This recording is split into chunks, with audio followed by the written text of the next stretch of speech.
কোরআনের ভাষা, যেটা ইবলিস হচ্ছে শয়তানের একটি নাম পদক, আজাজিল শয়তানের একটি নাম।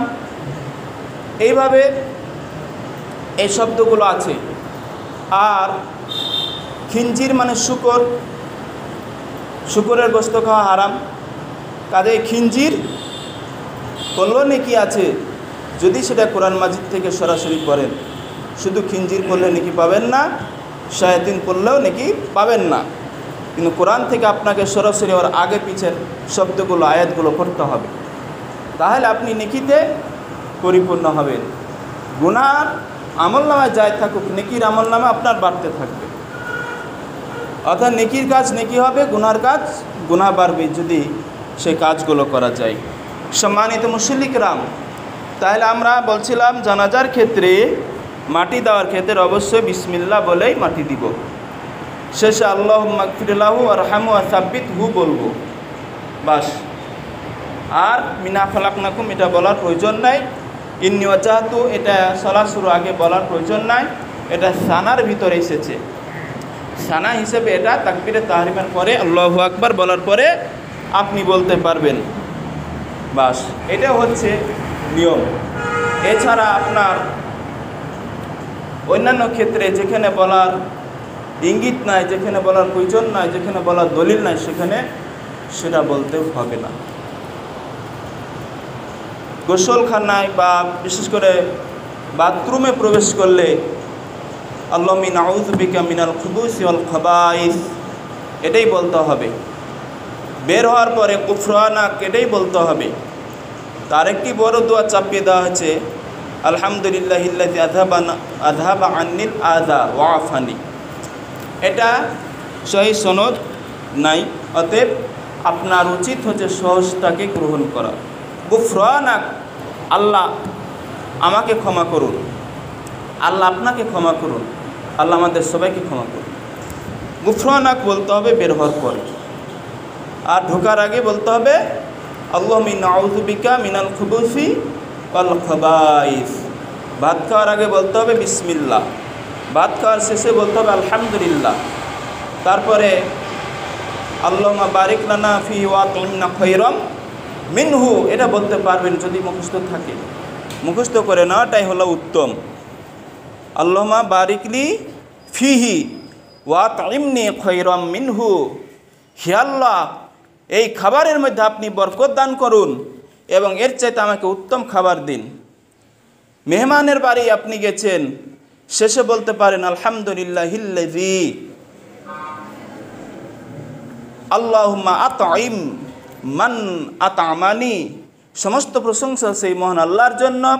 হে আল্লাহ আপনি তাকে খাওয়ান যিনি আমাকে খাওয়ালেন, অর্থাৎ যেই মেহমান হিসেবে মেজবান আমাকে খাওয়ালেন আপনিও তাকে খাওয়ান। ওয়াসকি মান সাকানি, ওয়াসকি মান সাকানি, আর আপনি তাকে পান করান যিনি আমাকে পান করালেন আপনার নিয়ামত থেকে।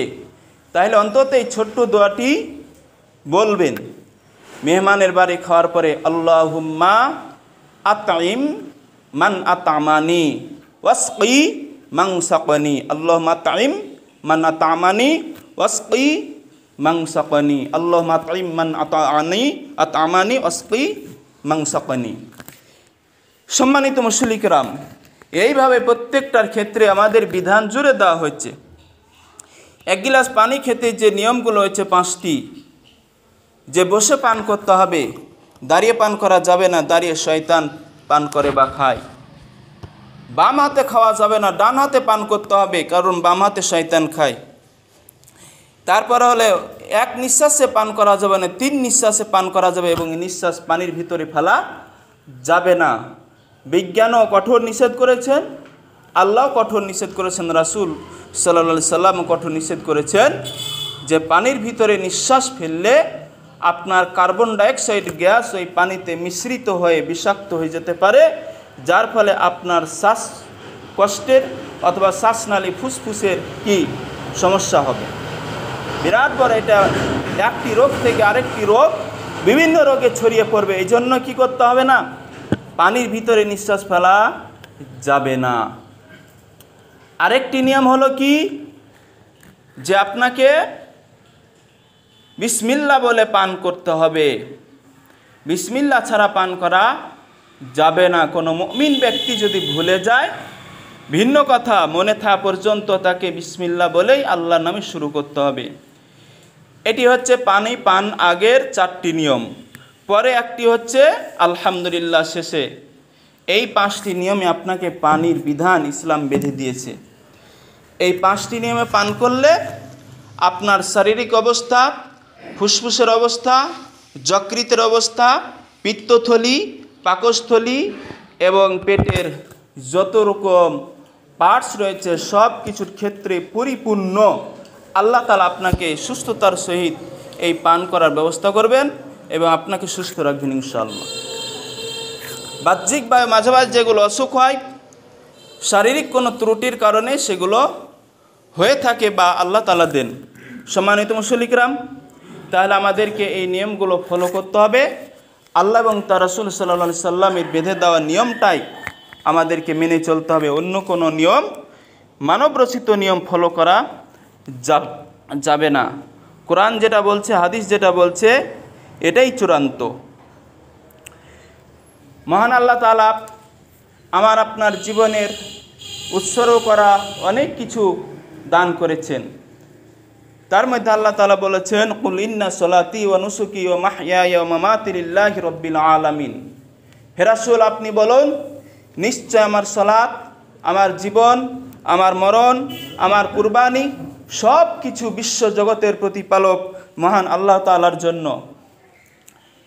এটা আপনি বলবেন। পশু জবের সময় বলবেন। যে কোনো পশু জবের সময় বলা যায়, বিশেষ করে কুরবানি পশু জবের ক্ষেত্রে অবশ্য আমাদের এটা বলা উচিত। যিনি জবে করবেন তাকে বলা উচিত। যিনারা এখন অবস্থান করবেন তারাও বলতে পারেন যে কুল ইন্না সলাতি ওয়া নুসুকি ওয়া মাহইয়ায়া ওয়া মামাতি লিল্লাহি রাব্বিল আলামিন।